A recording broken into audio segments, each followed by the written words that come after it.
We're going to go to the wide receiver position. We're going to talk about Ladd McConkey. Ladd McConkey breakout game. Ladd McConkey breakout game. And it's been sort of a story like this for rookie wide receivers. I could have easily been talking right now about Marvin Harrison Jr., who had a really, really great game today. A huge bounce back performance for him. But I want to talk about Ladd because we've been sort of waiting on Ladd McConkey. We knew it was there. This is a player that a lot of people were enthusiastic with as like this new number one target in LA. The passing volume for the Chargers is lower than we'd like, but they're starting to really trust McConkey. And this is the kind of game where McConkey really showed what he can do in terms of the production. And this is the kind of game that makes offensive coordinators, even ones like Greg Roman, take notice and want to get him the ball even more. So a 20% target share, not overwhelming, not anything crazy, and lower than some games we've seen with Ladd, but it was the efficiency of the targets and the sort of targets that you want to see. You have Ladd McConkey catching 2 touchdown passes. He gets 6 targets, catches all 6 of them, 6 catches for 111 yards, finds the end zone. Ladd McConkey is pointing up. The Chargers are pointing up. This is a tough team, and Justin Herbert's playing better, and Ladd McConkey's sort of coming on. What? Why are you shaking your head? You're welcome.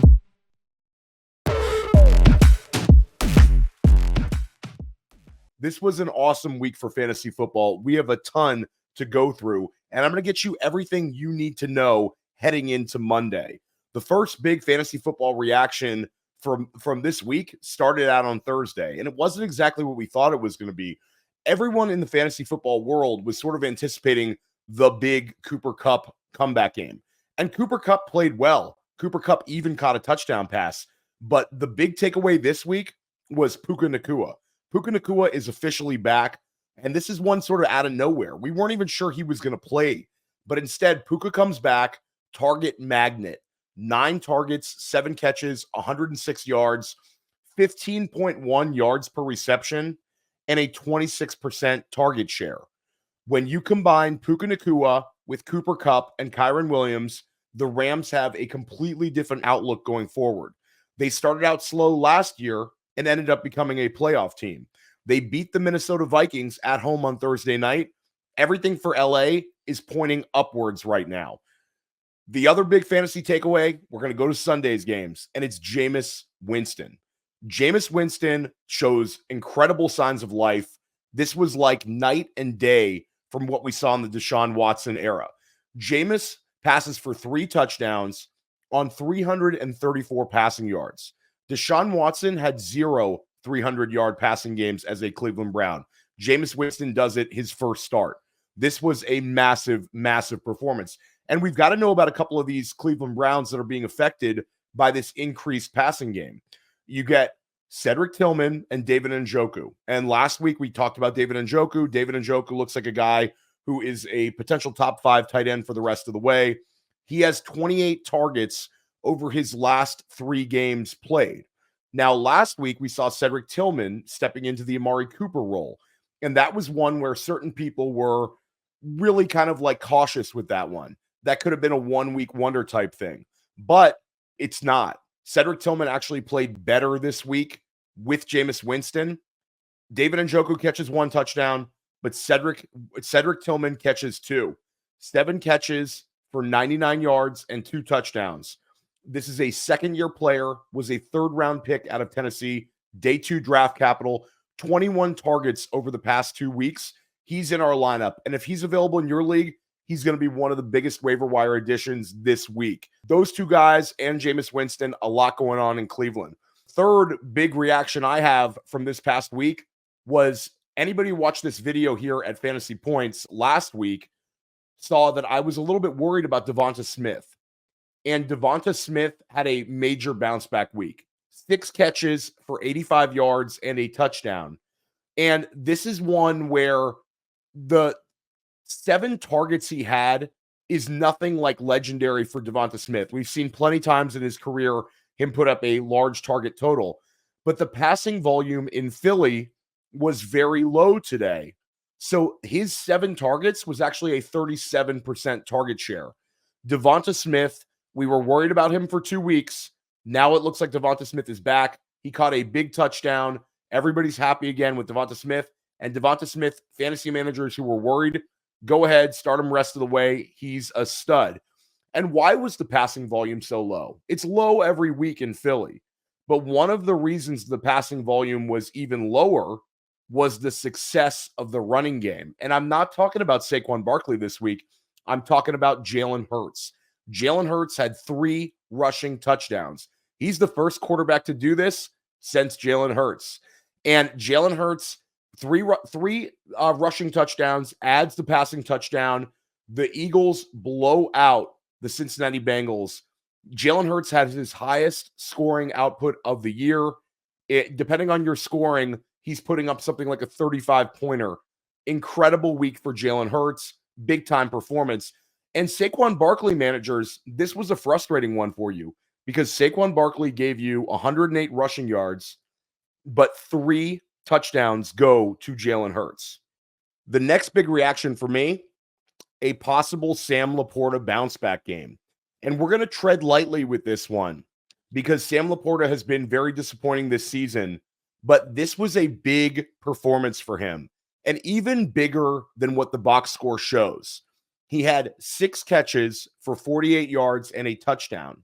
That was big, but it could have been 2 touchdowns. He actually had one called back where they called the touchdown, then they reviewed it, and it was considered down at like the half-yard line. So Sam LaPorta, the first game without Jameson Williams, Sam LaPorta leads the Lions in targets with 6. And this was a game that was kind of funny. Detroit is going nuts as an offense. They average over 400 yards of total offense. But this week, they had the game completely in control. They scored 52 points. They scored in a number of ways, but the total yardage was not there. Jahmyr Gibbs gets a touchdown. David Montgomery gets a touchdown. Gibbs went nuts. Khalif Raymond catches another touchdown.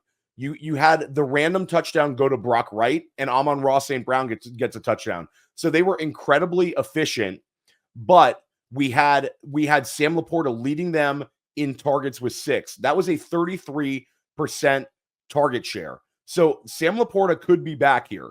This was the first game without Jameson Williams. Jameson Williams is gone next week as well. And Jameson Williams, you're going to say, Theo, he's not getting a ton of targets. But it did affect sort of the play strategy because Sam LaPorta has big playability, ability to get there with yak, ability to win. So this was a game where we thought maybe you'd see a number of targets for a guy like Raymond, a number of targets for a guy like Patrick. Those were non-existent. This was Sam LaPorta's game. Hopefully this is a big Sam LaPorta bounce-back game. You drafted him as the tight end 1 overall, and if you have him on your dynasty team and you did a startup this summer, he was being drafted right there with Brock Bowers, Trey McBride, all those guys right at the top of drafts. So Sam LaPorta picking up steam over the second half of the season would be a massive thing for his fantasy managers and the tight end position in general. We're sticking over here, and we're going to go right back to the tight end spot, and we're talking about Kyle Pitts. Kyle Pitts' absolute smash game. 4 catches, 91 yards, and 2 touchdowns. This is finally happening for Kyle Pitts. Kyle Pitts is a guy that we can fully trust in our lineups every single week. He's had at least 65 receiving yards for 4 straight weeks and at least 5 targets for 4 straight weeks. So we're seeing the production and we're seeing the consistent usage from a player that we drafted in a range where he's starting to really pay off. You know, unlike a Sam LaPorta or a Dalton Kincaid, you're getting Kyle Pitts slightly after that, let alone your Travis Kelce, Trey McBride. So Pitts is starting to pay off. We trust the Atlanta Falcons offense, and Kyle Pitts is a player where if you drafted him, it's looking like you have a guy that's ascending and playing well, and it's going to give you an edge at the tight end position every single week. Sticking in Atlanta, let's talk about Bijan Robinson, because Bijan Robinson, this is the 3rd straight 20-point game that he's had. This is significant. But what else is very significant about it is that he did it in a split rushing attack once again. So Bijan is being able to thrive in terms of fantasy scoring despite conceding carries to Tyler Algier. 13 carries for Bijan. He rushes for 63 yards. 12 carries for Algier. and he rushes for 33 yards. So there was real balance there. They're taking the pressure off of Bijan. And so for us as fantasy managers, that could be concerning, but it's really not, because they're using Bijan in like a Christian McCaffrey type role where you're getting 6 receptions. And really, honestly, sort of what we talked about with Breece Hall the last few weeks, we're seeing with Bijan Robinson. 6 receptions, 37 yards, and a touchdown, and he did it on 6 targets. So Bijan is absolutely locked in right now. Don't worry about Tyler Algier getting carries. We care much more about those targets for Bijan, and the touchdowns, we know they're going to be there because he got 2 last week. So we're feeling absolutely great on Bijan Robinson. Let's stick at the running back spot. And I'm going to take a big L on this one, because anybody who listened to my podcast last week on a number of shows, I talked about James Cook and how I was worried about James Cook because of the recent emergence of Ray Davis. James Cook was a player that I thought could be trending slightly downwards, but I was very wrong. I'm going to take the L on this one because Buffalo absolutely steamrolls Seattle, and James Cook plays unbelievable. James Cook gives you a 28-pointer in most league scoring systems. And what was also important to see was last week was the only game for James Cook without a target. This week, he had 3 targets in the passing game. So the threat of Ray Davis is way less than we thought last week. And again, I'll take the L on that one. And I'm excited about this one. I have plenty of James Cook on my dynasty teams and some redraft teams. And I'm really excited about this one because I think the Buffalo Bills offense is really trending up right now. Amari Cooper didn't have the production, but you're seeing guys fitting into their natural pass catching roles where Khalil Shakir, Keon Coleman as like a 2 and a 3 alongside Amari Cooper are thriving. And Dalton Kincaid caught a touchdown pass. So this Buffalo offense is trending up. They absolutely steamrolled the Seattle Seahawks. We're going to go to the wide receiver position. We're going to talk about Ladd McConkey. Ladd McConkey breakout game. Ladd McConkey breakout game. And it's been sort of a story like this for rookie wide receivers. I could have easily been talking right now about Marvin Harrison Jr., who had a really, really great game today. A huge bounce back performance for him. But I want to talk about Ladd because we've been sort of waiting on Ladd McConkey. We knew it was there. This is a player that a lot of people were enthusiastic with as like this new number 1 target in LA. The passing volume for the Chargers is lower than we'd like, but they're starting to really trust McConkey. And this is the kind of game where McConkey really showed what he can do in terms of the production. And this is the kind of game that makes offensive coordinators, even ones like Greg Roman, take notice and want to get him the ball even more. So a 20% target share, not overwhelming, not anything crazy, and lower than some games we've seen with Ladd, but it was the efficiency of the targets and the sort of targets that you want to see. You have Ladd McConkey catching 2 touchdown passes. He gets 6 targets, catches all 6 of them, 6 catches for 111 yards, finds the end zone. Ladd McConkey is pointing up. The Chargers are pointing up. This is a tough team. I know they lost the Arizona game, but this is a team that's sort of coming on a little bit. They've got a strong defense, and Justin Herbert's playing better, and Ladd McConkey's sort of coming on. Let's go back to the running back position, and let's talk about Tua Tagovailoa. And why am I talking about Tua Tagovailoa when I'm talking about a running back? Because Tua returning to Miami was everything we needed for DeVonta Achane to get going. DeVonta Achane had his best game since, well, Tua got injured. Tua misses all that time, and DeVonta Achane and the Miami offense really, really struggled mightily. I don't need to tell you that. You've got them on your fantasy team like I do. But DeVonta Achane today, 26.7 PPR points. He had 6 catches for 50 yards and a touchdown. And target-wise, that was 1 fewer target than Tyreek Hill. Tyreek Hill gets 9 targets. DeVonta Achane gets 8 targets. And this is the second week in a row that DeVonta Achane was the secondary target on this team. A running back being the number 2 target earner is massive in fantasy football. So Tua conceded 2 touchdowns to Raheem Mostert, and he still dominated today. 26.7 PPR points. With Tua Tagovailoa back, DeVonta Achane is probably a top 5 running back rest of the season, even with all those veteran guys crushing it, because he's so insulated by the role as a receiver, and the fact that the guy is this explosive playmaker. And now he doesn't have to deal with the stacked boxes where Tua is going to be able to pass to Tyreek Hill, get him going, and DeVonta Achane is going to be able to thrive in that offense rest of the season. If you got Achane, we are officially back.